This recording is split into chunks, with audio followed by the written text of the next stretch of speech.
et bienvenue pour ce nouvel épisode de Spoil Intégral. Donc pour le coup c'est pas une intégrale mais un Marvel classique. Alors aujourd'hui on va s'attaquer à un What If classique tome 3. Je vous avais déjà présenté le tome 1 précédemment, mais malheureusement à l'époque je faisais pas encore les longs formats comme celui-ci. Après vous pouvez le prendre ce tome comme une intégrale étant donné qu'il regroupe les épisodes dans l'ordre. Donc là on a l'épisode de What If 1977 14 à 20, donc ça fait quand même 6 numéros. Et du coup on va pas tarder plus longtemps pour commencer l'épisode. Alors le tout premier épisode c'est tout simplement et si le sergent Fury et les Howlings Commando avaient fait la Seconde Guerre mondiale dans l'espace. Donc je rappelle que le concept est très simple, hein, c'est de voir d'un différent point de vue les événements. Donc ça tombe bien, justement, récemment j'ai beaucoup parlé de la série Nick Fury, Sergent Fury et His Calling Commando. Donc du coup, l'épisode d'entrée dans un vaisseau spatial où celles sont souvent narrées par Uatu le gardien. Donc c'est lui un peu pas notre auteur mais notre narrateur, voilà. Donc on voit Fury qui fait une partie de cartes et qui s'ennuie un peu. Ensuite ils se font attaquer par une race d'extraterrestres avec qui justement ils sont en guerre. Après justement pour faire le rapprochement, ils ont appelé par exemple la base Pearl pour faire écho à Pearl Harbor. Et puis du coup la base se fait attaquer par cette race d'aliens, ce qui oblige Fury et son pote à passer à l'action, ce qui ne les dérange pas plus que ça d'ailleurs. Pour finir, ils vont quand même se faire avoir sous les décombres et puis du coup c'est un commandant qui va devoir venir qui va les aider, qui s'appelle Sam. Donc je pense que ça se passe, j'ai pas lu la série originelle Sergent Fury Calling Commando. Et du coup en cherchant à les aider, il finit par prendre un tir perdu et mourir par là, puis il lui demande Nick Fury de former justement ce groupe d'élite de commandos qui s'appelle les commandos hurlants en français. À ce moment-là, Uatu nous raconte comment ça se fait que à l'époque où ça se passe, eux ils sont déjà avec la technologie dans l'espace. Alors, en fait l'histoire c'est très simple, c'est que Léonard de Vinci il avait fait plein d'inventions qui n'ont jamais vu le jour, qui sont restées sur papier. Et puis à l'époque, dans cette continuité-ci, ils ont décidé de mettre à l'œuvre les inventions de Léonard de Vinci. Alors là on voit le parallèle, par exemple, donc en 1500 on découvre le Nouveau Monde, eux ils avaient déjà conquis les cieux. Et sur la Terre, en 1800, donc Napoléon, il y avait l'histoire de Napoléon, eux ils étaient déjà allés sur la Lune. Et peu donc en 1903, ils faisaient décoller les premiers avions. Eux, ils avaient déjà conquis l'espace. Donc après, l'épisode est en 3 parties. C'est aussi souvent des épisodes plus longs. Hein. Si vous regardez le nombre de pages, il y en a à peu près... il y en a quand même pas tant que ça, mais il y en a quand même une trentaine, 35 environ. Après, c'est normal, hein, pour prendre vraiment le temps de bien raconter les histoires et de donner un scénario quand même assez plausible. C'est vraiment de bonnes histoires, hein. Ils réfléchissent quand même aux conséquences de tel et tel acte. C'est vraiment intéressant pour ceux qui ont envie de découvrir l'univers Marvel, parce que comme on le verra, il y a plein de héros différents. Donc voilà, dans cette deuxième partie, ça commence quelques mois après, alors que le commando qu'il a formé, les commandos Hurlots, sont en train de s'entraîner. D'ailleurs on voit là le parallèle du fait qu'il a toujours son chapeau de Mdonogan, puis qu'à cause du scaphandre, du coup il peut pas le redresser. Et puis suite à l'entraînement, ils reçoivent enfin leur première mission et ils reçoivent l'ordre d'un nouveau commandant. Donc du coup il doit aller rencontrer le nouveau commandant. Et quand ils se rendent compte que le nouveau commandant en fait c'est simplement une machine qui a le grade de capitaine, ça se passe dans une réalité alternative, hein, ce qui déplaît fortement à Fury, mais ils vont quand même devoir faire avec. Ils se font paralyser par le robot qui leur fait un peu la morale. qui est un gentil robot, je rappelle. Et puis du coup, ils leur donnent leur première mission d'aller empêcher l'attaque des aliens, qui est donc cette race qu'on voit ici. Et puis du coup, d'ailleurs, je sais pas si on la voit dans la la terre principale, cette race. En tout cas, moi, je les avais jamais vus avant cette série. Je pense qu'elle a peut-être été inventée pour la série. Du coup, on découvre que parmi les humains, il y a un traître. Après, si vous connaissez bien l'univers Marvel, en voyant le personnage là, vous avez déjà deviné de qui il s'agit. Mais je vous le dévoilerai en même temps qu'on le dévoile dans l'histoire. Donc du coup, les aliens viennent attaquer la station, ce qui réveille tout le peloton d'exécution pour aller au front, quoi. Et finalement, le robot se fait quelque peu avoir, mais Fury va ranger un peu sa rancœur pour aller le secourir, ce à quoi le robot va le remercier. Et puis après c'est des scènes de combat qui sont assez simples mais plutôt bien faites. C'est surtout le dessin que je trouve de bonne qualité avec le scénario. C'est assez bien, même si je vous avoue c'est pas mon histoire préférée dans les What If, mais j'essaie toujours d'avoir deux avis, l'avis en tant que fan de l'histoire, est-ce qu'elle me plaît, est-ce qu'elle me plaît pas, et aussi comment l'histoire est construite, si le scénario est bien fait, si les personnages sont bien dessinés et tout ça. Donc de mon point de vue, l'histoire est très bien. Après personnellement, c'est pas l'histoire laquelle j'ai le plus accroché dans mes lectures. Et du coup on voit que le traître en fait c'est le baron Strucker qui est l'ennemi dans la série principale de Nick Fury, qui justement trahit l'espèce humaine pour que les extraterrestres affaiblissent les forces armées américaines afin que les nazis puissent reprendre le dessus sur Terre. Donc ça reste quand même un nazi d'Hydra. Et finalement, forcément, ils vont quand même s'en sortir et réussir à gagner la bataille. Et puis c'est sur cette note-là que se termine cette histoire. Et on poursuit du coup avec l'épisode suivant de Et si quelqu'un d'autre était devenu Nova. Bon, là on verra plusieurs points de vue. Parce que des fois, justement, plutôt que de prendre qu'un seul personnage, des fois on voit le point de vue en plusieurs parties. Ce qu'il y a eu par exemple avec les Spider-Man. Et si quelqu'un d'autre avait été Spider-Man, dans l'histoire qui est racontée, c'est en quelques pages, on voit différentes personnes. Et là, justement, dans celui-ci, c'est avec Nova.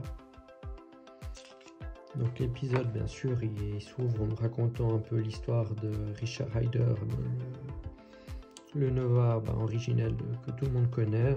Ça revient un peu sur son histoire pour nous présenter qui il est, afin qu'on comprenne mieux les événements ensuite. Du coup, le premier personnage, c'est une femme où son mari a été abattu par un voleur qui n'obtiendra pas justice étant donné que la police n'arrivera pas à mettre la main sur celui-ci. Elle, par contre, elle mettra la main par inadvertance sur la tenue de Nova et du coup va devenir une justicière un peu comme le Punisher qui à l'inverse du Punisher, elle, tout ce qu'elle veut c'est retrouver le tueur de son mari, mais bon, comme personne sait où est ce voleur, du coup elle tuera un peu tout le monde sur son passage, même le caïd d'ailleurs qui va pas faire de vieux os, ce qui prouve vraiment que dans l'univers Marvel, les personnages comme lui, c'est vraiment pour le scénario qu'on les maintient en vie, étant donné que là, en 2 secondes, il passe par la fenêtre et c'est réglé. Du coup, les 4 Fantastiques vont être mandatés pour arrêter un personnage tel quel, forcément avec de tels pouvoirs. Et malgré la puissance qu'elle a, elle arrivera quand même à se faire capturer par les 4 Fantastiques et qui Reed décidera de l'envoyer dans la zone négative, étant donné qu'elle est trop puissante et incontrôlable. Et puis on découvrira justement par la suite que le tueur qu'elle poursuit, enfin le tueur et le voleur qu'elle poursuivait a eu un accident le soir même, puis avait fini au fond de la rivière, enfin du fleuve plutôt. Dans l'épisode suivant, qui est toujours un peu sur le même principe, cette fois-ci c'est un clochard qui va tomber sur la tenue de Nova, qui va garder avec lui juste au cas où il aurait un peu froid ou s'il voudrait changer de tenue. Et puis c'est un monde, il faut savoir, dans celui-là où il n'y a pas de super-héros, donc comme ça les bases sont posées, et justement les Skrulls voient cette planète et se disent tiens, là on pourrait la conquérir. Du coup c'est comme un jeune homme, il trouve un orphelinat où se réfugier pour passer la nuit, où il va vite faire ami avec les enfants. Mais comme il a trouvé la tenue de Nova, il hérite des pouvoirs de Nova qui le rendent pas invulnérable, mais quasiment invulnérable. Et du coup, quand les aliens arrivent pour commencer à investiguer, pour prendre le contrôle de la Terre, du coup, c'est là qu'il va se révéler avec les pouvoirs qu'il a. Après, il ne sait pas qu'il avait ses pouvoirs, il réalise que c'est la tenue qui lui donne ses pouvoirs. Et du coup, il va combattre les Skrulls. Il va même aller sur leur vaisseau, puis du coup, il va devenir un super-héros dans un monde où il n'y avait pas de super-héros. Dans cette troisième histoire, celle-ci elle est un peu différente, parce que justement, dans celle-ci, Peter Parker se fait mordre par une araignée irradiée, mais qui a eu une dose beaucoup plus puissante de radiation, ce qui va mettre le pauvre Peter dans le coma. Et en apprenant ça, Tante May elle va faire une crise cardiaque. Et puis quand Peter se réveillera, il sera paralysé déjà à vie. Et en plus, il va culpabiliser parce que sa tante est morte à cause de lui qui s'est fait piquer par une araignée. Et finalement, c'est Peter qui va être choisi pour devenir le nouveau Nova. Donc après, avec ses pouvoirs, il sera content parce qu'il va se sentir utile. Puis en rentrant chez lui, il va voir qu'il y a un cambrioleur qui est rentré pour cambrioler la maison, puis qui menace l'oncle Ben. Donc du coup, il va sauver la vie à oncle Ben et puis s'interposer. Simplement, la balle va ricocher et tuer le tueur, ce qui va faire culpabiliser Peter, qui est un personnage qui n'aime pas tuer, qui ne tue pas. Chaque fois qu'il y a des morts avec lui, c'est par accident. Et du coup, il va abandonner l'idée de devenir un super-héros, ce qui n'arrive pas que ça puisse tuer quelqu'un d'autre. Et dans cette quatrième histoire, celle-ci se passe dans un monde où c'est un vilain qui a pu mettre la main sur la tenue de Nova, on ne sait pas qui c'est. Et du coup, il a fait alliance avec le Sphinx, Crâne Rouge et Fatalis. Et grâce à ça, ils ont pu vaincre tous les héros Marvel d'une façon, c'est pas tellement expliqué, si ce n'est qu'ils étaient au plus bas. Et du coup, en fait, ça crée des tensions maintenant qu'ils ont gagné, que le monde leur appartient, pour savoir qui va diriger, étant donné qu'ils ont tous l'esprit de dictateur. Donc après, ils commencent à s'entretuer les uns les autres. Et pour finir, c'est le Sphinx qui va annihiler le Nova. Et le Sphinx, qui a des centaines de milliers d'années, du coup, il cherche un être qu'il ne trouvera jamais, étant donné que l'être qu'il cherchait, c'était le gars qui l'a tué, justement, qui a eu la tenue de Nova. Et c'est sur cet épisode-ci que se termine ce numéro. Dans le numéro suivant, c'est « Et si Ghost Rider, Spider-Woman, Captain Marvel étaient restés des super vilains ?» Donc c'est en 3 parties. Dans la première partie, on voit le Ghost Rider qui va devoir affronter Damon Hellstrom. Et justement, Damon Hellstrom qui fait face à lui en profite pour lui rappeler son histoire.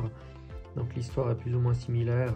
C'est Crash Simpson, le père adoptif de Johnny Blaze, qui a un cancer et qui ne pourra pas participer à un spectacle de moto.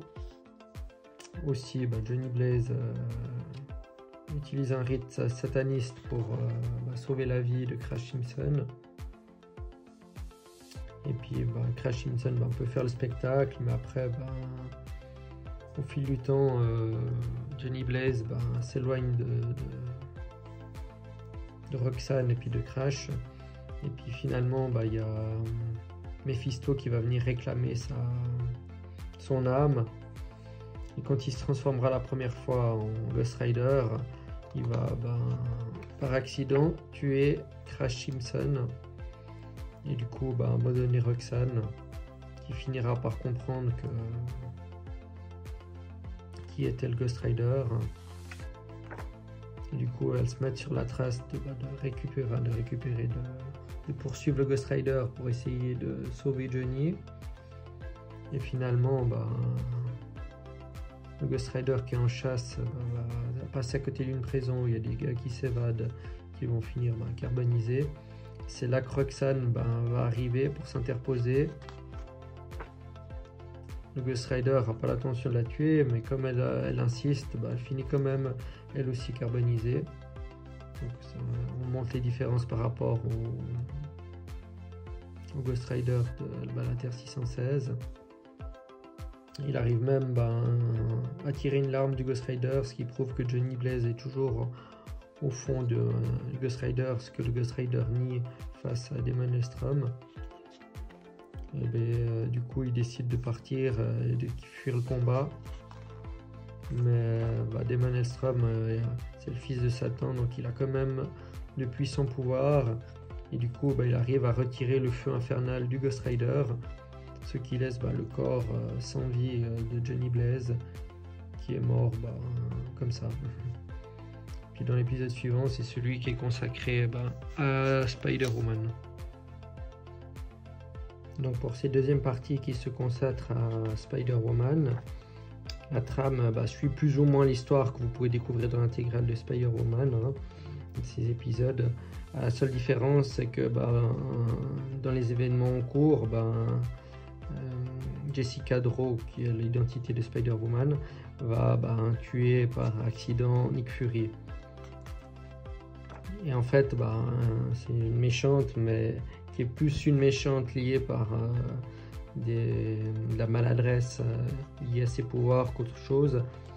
Donc du coup, après, elle va rejoindre de nouveau l'Hydra, où ils vont se faire poursuivre par le Shield.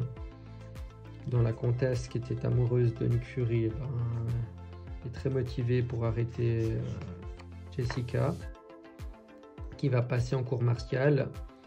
Et justement, on retrouve Vermis, qui est le gars de l'Hydra, qui va annoncer la vérité, que Jessica Drew en fait n'est pas une humaine, mais une araignée qui a été transformée en humaine. Bon, son histoire est un peu plus complexe que ça, mais en tout cas c'est ce qu'ils disent dans celle-ci. Et du coup, ça va mettre Jessica dans une rage folle, étant donné qu'elle ne pense pas que c'est vrai, elle pense que c'est un mensonge. Elle va s'évader du procès et va être mise en fuite pendant des semaines, en se cachant du Shield qui est sur ses traces. On passe à la troisième partie avec Captain Marvel, où l'épisode s'ouvre sur le combat entre Marvel et la Sentinelle Kree. Et puis il y a son commandant Yon-Rogg qui va désobéir à un ordre de Ronan l'accusateur. Il va finir par prendre en otage Una, la partenaire justement de Marvel. Pendant ce temps, celui-ci continue son combat sur Terre, où il va protéger Carol Danvers. Carol Danvers qui est la Captain Marvel actuelle. Ça c'est des vieux épisodes, donc ça se passe bien avant qu'elle ait eu ses pouvoirs.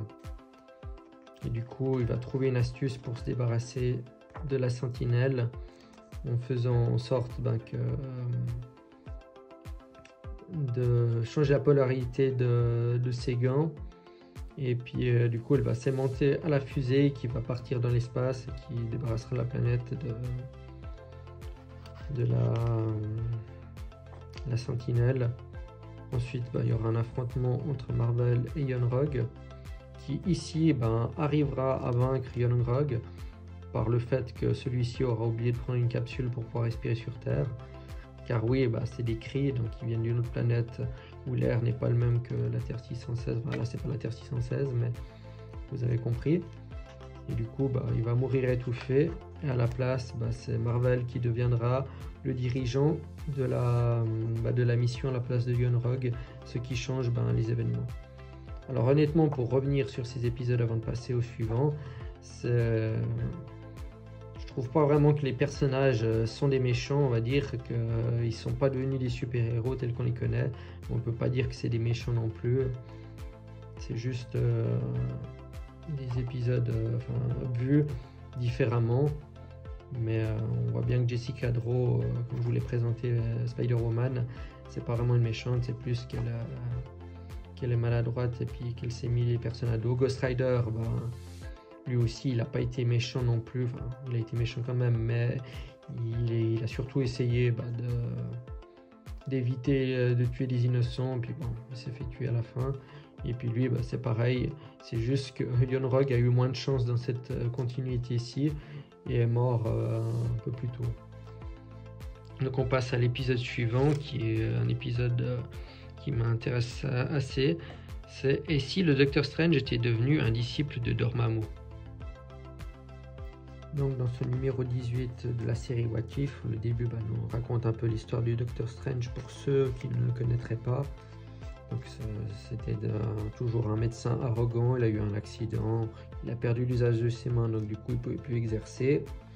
Ensuite il a eu vent qu'au Tibet quelqu'un pouvait le guérir, et puis du coup il a dépensé ce qui lui restait de fortune pour se rendre et rencontrer le grand maître. Et c'est à ce moment-là en fait que les choses tournent différemment par rapport à Terre 616, où il a bien rencontré l'ancien, mais dès le début il était ennemi avec Mordo. Simplement dans cette dimension, Dormammu, parce qu'à ce moment-là Mordo était déjà le disciple de Dormammu, a ordonné à Mordo de devenir pote avec Doctor Strange, et du coup c'est comme ça que les événements ont changé, étant donné qu'après il avait une mauvaise influence, que Mordo avait une mauvaise influence sur Strange, mais qui lui a permis de guérir, car Strange à ce moment-là est encore arrogant, donc il lui a dit qu'il pouvait le guérir des mains, ce qu'il a fait. Ensuite Strange a repris sa vie, il était même encore plus doué qu'avant, mais il a quand même eu par la suite des problèmes avec la justice. Puis c'est à ce moment-là que Mordo revient dans sa vie à la demande de Dormammu, et qui lui propose de devenir beaucoup plus puissant en lui enseignant les arts mystiques, et ainsi Doctor Strange devient le disciple de Mordo, ce qui n'est absolument pas le cas dans la Terre 616. Et du coup quand le grand maître apprend cela, il se dit qu'il doit trouver quelqu'un d'autre pour lui succéder, et puis il essaie de rencontrer plusieurs personnes. Il va même rencontrer Fatalis, car Fatalis, sa mère était une sorcière, donc il a des pouvoirs lui aussi magiques, car il a appris la sorcellerie, en plus de ses connaissances en bioélectronique et tout le reste. Mais Fatalis refuse d'être le disciple de qui que ce soit, étant donné qu'il est aussi très arrogant, même plus encore que l'était Strange. Du coup, le grand maître réunit le conseil des sorciers terrestres de cette époque. On peut retrouver des grands noms comme Agatha Harkness ou même le docteur Druide. Et ensuite, à la suite de ce conseil, il décide d'une stratégie pour permettre à Strange de rencontrer Éternité, en espérant que cela le ramène sur le droit chemin. Et il décide de lui offrir l'œil d'Agamotto, de tout le moins c'est le plan. Et du coup c'est ce qui va finir par arriver. Simplement il y a la sœur de Dormammu qui arrive à manipuler Strange pour être libérée de là où elle était emprisonnée, parce qu'elle avait été bannie par son frère. Et du coup c'est à ce moment-là qu'elle ordonne à Strange de tuer Mordo. c'est un peu plus tôt, ouais, Dormammu ordonne à Mordo, voilà, à Strange de tuer Mordo, ce qu'il finit par faire. Et par la suite, la sœur de Dormammu en profite pour rentrer dans la vie de Doctor Strange. Elle s'appelle Umar, si jamais. Et puis, du coup, elle va devenir une manipulatrice en faisant semblant d'être sa promise pour promettre à Strange qu'ils régneraient ensemble sur l'univers. Donc, l'histoire est assez longue, mais assez bien narrée. C'est une très bonne histoire que j'ai bien aimée. Donc du coup le conseil après essaye une technique pour transmettre l'œil d'Agamotto à Strange avec des incantations. Et ceux-ci se font attaquer justement par Strange car il a été mis au parfum par Umar. Je lui ai dit où était réuni le conseil. Et c'est à ce moment-là que l'œil d'Agamotto rentre en jeu et envoie Strange dans un autre plan d'existence où il finira par se retrouver face à Éternité. Comme c'est le cas d'ailleurs dans la Terre 616, il s'est vraiment retrouvé face à Éternité. Simplement, Éternité voit que Strange est beaucoup trop arrogant et dans cette réalité, il ne lui accorde aucune importance et bannit Strange pour qui se retrouve de nouveau dans la Terre normale. De leur côté, l'ancien fait appel aux Vishanti qui prennent possession des corps de Wong et de leurs serviteurs, qui leur disent que malheureusement ils ne peuvent rien faire pour l'aider. Et de son côté, Strange devient de plus en plus arrogant, il commence même à menacer Dormammu, ce qui déplaît fortement Dormammu, mais Dormammu sait qu'il a le soutien de sa sœur Umar qui a elle-même de grands pouvoirs. Et puis du coup, comme il est piégé dans sa dimension, il n'a pas autant de puissance à travers la Terre normale. Et pour finir, Doctor Strange va mettre la main sur sa tenue qu'il a normalement dans la série officielle. Et c'est là qu'il va affronter le grand maître. Et où l'œil d'Agamotto va lui ouvrir un passage pour aller dans le monde de Dormammu. Et justement, il va aller affronter Dormammu dans son monde. Et avec l'aide des pouvoirs qu'il a acquis, il va réussir à vaincre Dormammu. Et du coup, en revenant sur Terre après ça, il va réaliser qu'il s'était égaré, puis il a été dans le mauvais chemin. Puis à ce moment-là, finalement, il va devenir le disciple de l'ancien qui finalement reprend les événements qui se seraient normalement déroulés comme dans la Terre 616.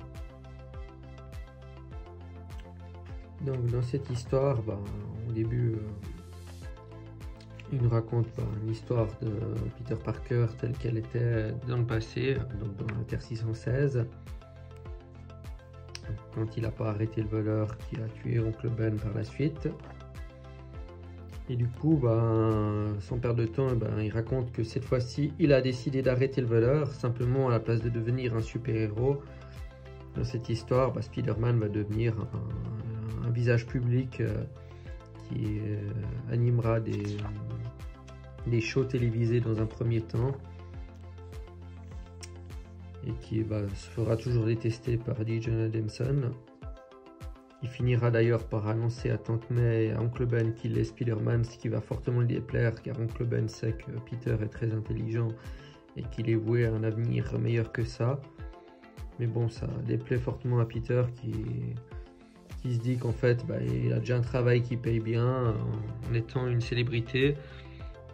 Du coup, il va commencer à s'étendre un peu, il va aller à Hollywood pour faire du cinéma. En gros, c'est un Peter Parker qui prend la grosse tête avec cette identité de Spider-Man.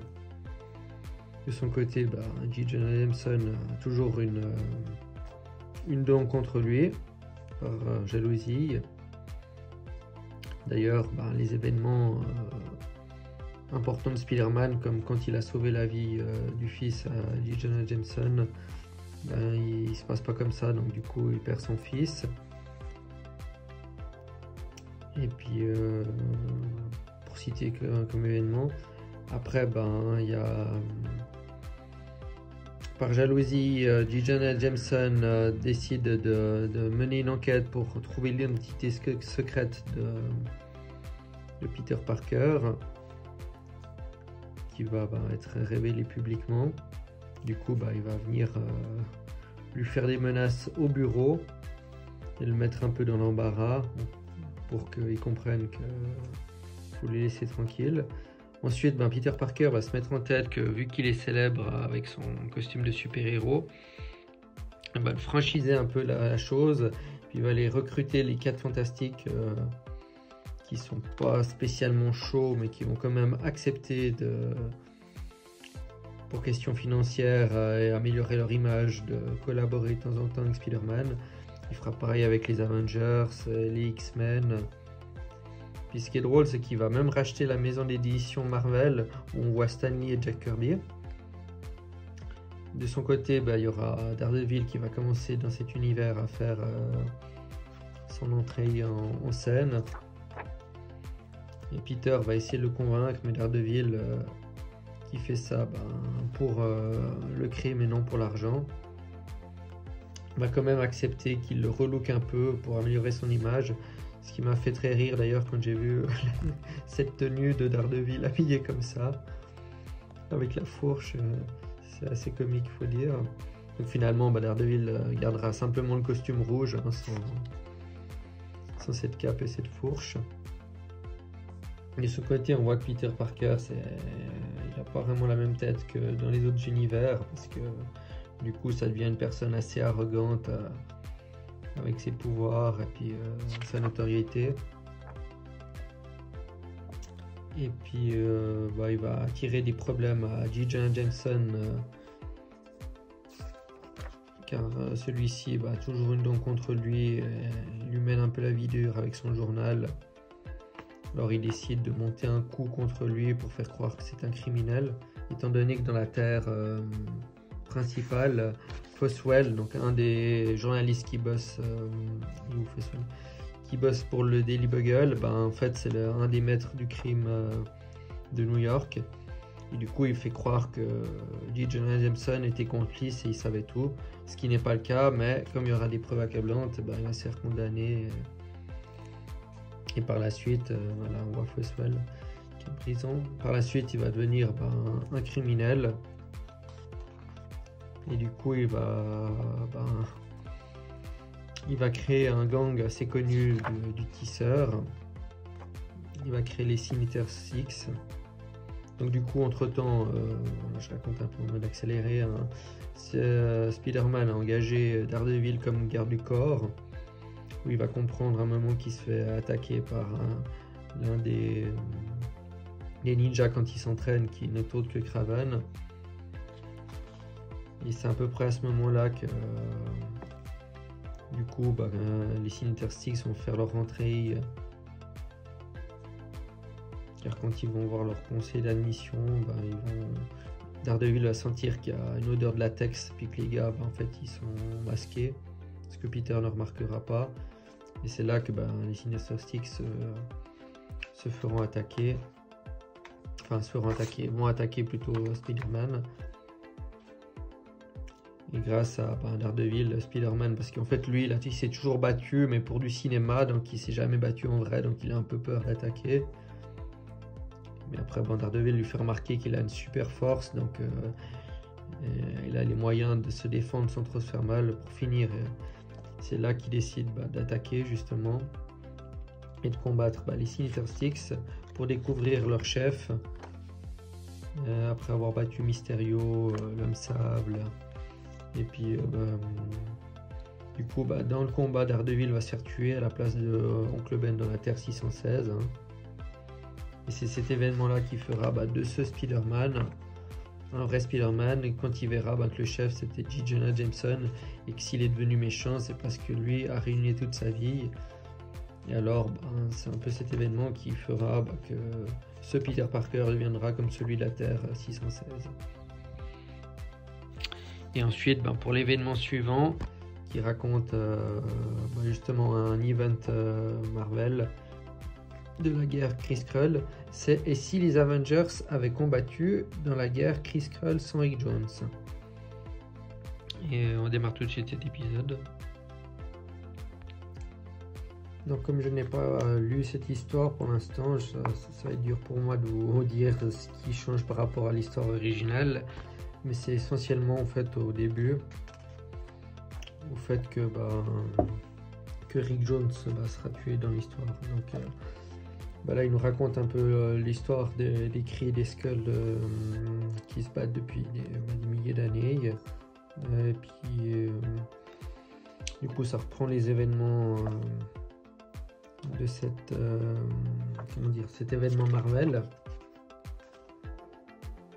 Et puis moi, comme je découvrais l'histoire un peu avec ce comics, je découvrais un peu les événements. Du coup ça fait un peu en une histoire un peu un résumé de la guerre Kree-Skrull, même si j'ai l'impression que les événements n'ont pas l'air si différents que ça de ce qui devrait être dans les comics.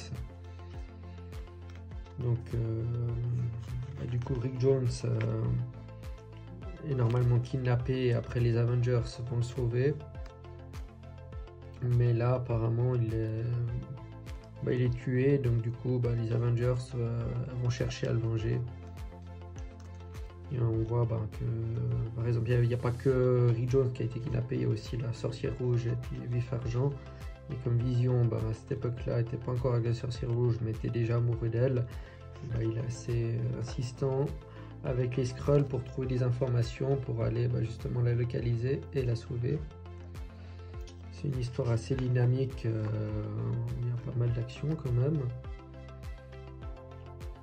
Et puis justement le roi des Skrulls qui détient Vif Argent et la Sorcière Rouge, il y a sa fille qui n'est pas d'accord avec son père car elle est un peu contre la guerre. Et du coup c'est Captain Marvel qui va se libérer car il est retenu prisonnier par eux et qui va du coup libérer Vif Argent et la Sorcière Rouge. Un peu dans ce temps, comme il voit que Captain Marvel est en train de décimer toutes les armées, le roi il décide de libérer le Super Skrull qui était retenu prisonnier car apparemment il a trahi son peuple. Du coup ils ont envoyé aussi une bombe vers la Terre parce que le but c'était d'annihiler aussi la planète. Du coup c'est Goliath qui s'en charge pour arrêter cette bombe. Goliath où c'est Hawkeye qui est sous le costume, Clint Barton. Et étant donné que la menace est assez importante, Charles Xavier contacte les 4 Fantastiques,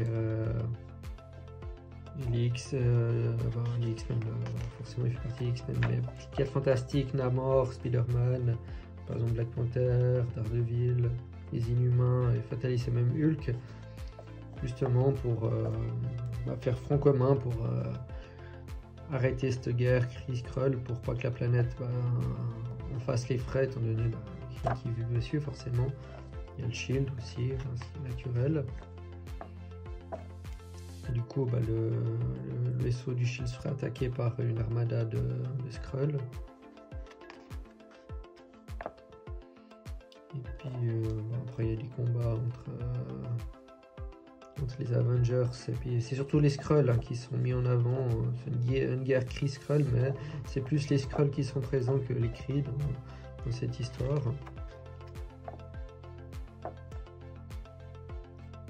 Du coup, comme l'histoire je la connais pas, je vois au fur et à mesure en fait ce qui s'est passé, mais comme je l'ai dit, pour moi ça m'a pas l'air si différent de ce qui devrait se passer dans la Terre 616. D'ailleurs à un moment il y a Thor qui va aller sur Asgard demander des renforts Avec l'armure de Tony sera bientôt à bout de batterie.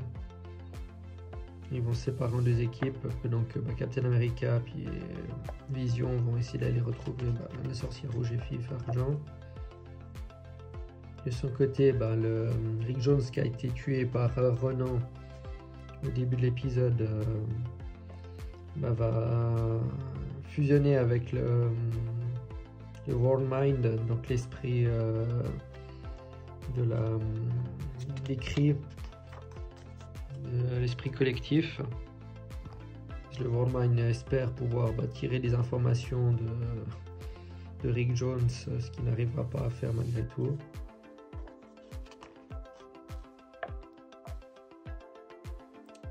Et puis sinon, c'est une histoire que j'ai quand même bien aimée, qui était intéressante. Bon, après il y a beaucoup d'événements qui se passent en parallèle, et puis il faut suivre. Et puis du coup, finalement, la fusion que le World Mind, c'est une entité de plusieurs esprits, a voulu faire avec Rick Jones. Rick Jones finalement finit par contrôler cette entité,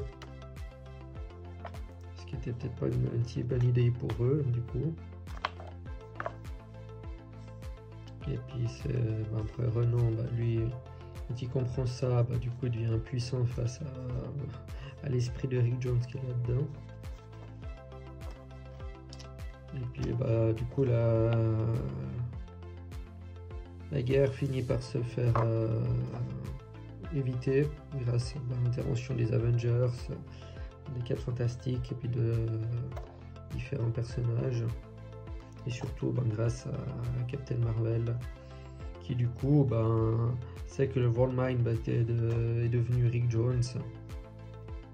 Et puis du coup, comme le roi a été tué, c'est la princesse qui devient reine à la place. Et puis du coup, ça fait que l'histoire se termine bien.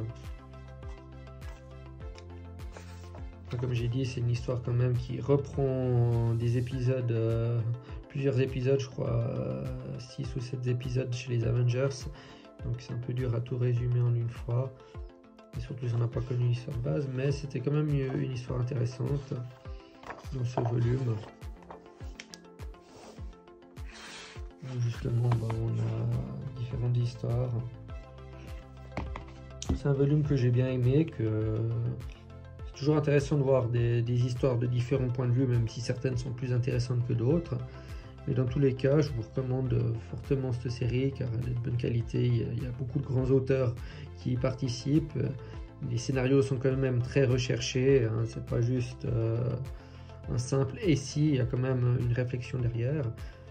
Et ça reste, comme j'ai dit, intéressant à découvrir. Donc voilà, si tu as aimé cet épisode, n'hésite pas à liker la vidéo, à la partager et puis à t'abonner pour plus de présentations.